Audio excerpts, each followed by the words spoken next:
Assalamualaikum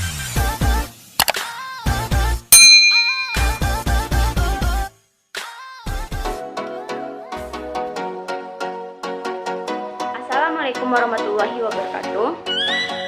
Saya Lianur Anissa. Di sini saya akan menjelaskan tentang psikoterapi, psikoanalisis, dan person center. Psikoanalisis sendiri adalah cabang ilmu yang dikembangkan oleh Sigmund Freud dan para pengikutnya sebagai studi fungsi dan perilaku psikologis manusia. Psikoanalisis adalah sebuah model perkembangan kepribadian, filsafat tentang sifat manusia, dan metode psikoterapi. Psikoanalisis berasal dari uraian tokoh psikoanalisa, yaitu Sigmund Freud, yang mengatakan bahwa gejala neurotik pada seseorang timbul karena tertahannya ketegangan emosi yang ada.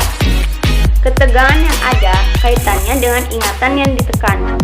Ingatan mengenai hal-hal yang traumatik dari pengalaman seksual pada masa kecil.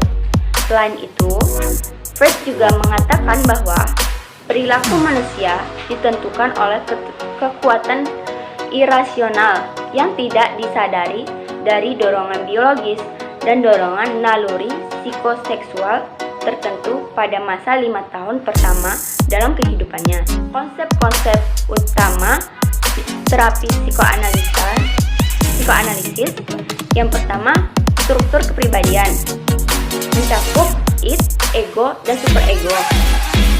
Kedua, kesadaran dan ketidaksadaran.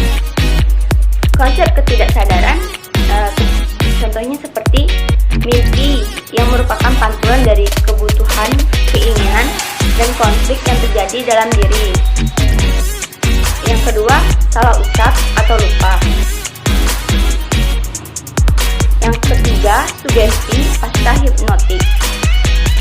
Kemudian, kecemasan. Kecemasan adalah suatu keadaan tegang atau takut yang mendalam akan peristiwa yang akan terjadi atau mungkin belum terjadi. Kecemasan juga timbul akibat konflik dari id, ego, dan superego. Kemudian, tujuan terapi psikoanalisis yaitu membentuk kembali struktur karakter individu dengan membuat kesadaran yang tak disadari di dalam diri klien. Kedua, fokus pada upaya mengalami kembali pengalaman masa anak-anak. Ketiga, mengungkapkan konflik-konflik yang dianggap mendasari munculnya ketakutan yang ekstrim dan reaksi menghindar yang menjadi karakteristik gangguan ini. Hubungan terapis dan klien. Yang pertama, hubungan dikonseptualkan dalam proses transferensi yang menjadi inti terapi psikoanalisis. Yang kedua, transferensi mendorong klien untuk menyelamatkan pada terapis urusan yang belum selesai yang terdapat dalam hubungan klien di masa lalu dengan orang yang berpengaruh. Ketiga, sejumlah perasaan klien timbul dari konflik seperti percaya lawan tak percaya, cinta lawan benci. Keempat, transferensi terjadi pada saat klien membangkitkan kembali konflik masa dirinya yang menyangkut cinta, seksualitas, kebencian, kecemasan, dan dendam. 5. Jika analis mengembangkan pandangan yang tidak selaras yang berasal dari konflik-konflik sendiri, maka akan terjadi kontra-transferensi. Teknik dasar terapi psikoanalisis. Yang pertama, asosiasi bebas. Kedua, analisis mimpi. Ketiga, Freudian sleep. Keempat, interpretasi. Kelima, analisis resistensi. Dan keenam, transferensi.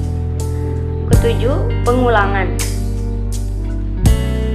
Selanjutnya, saya akan menjelaskan tentang terapi person center.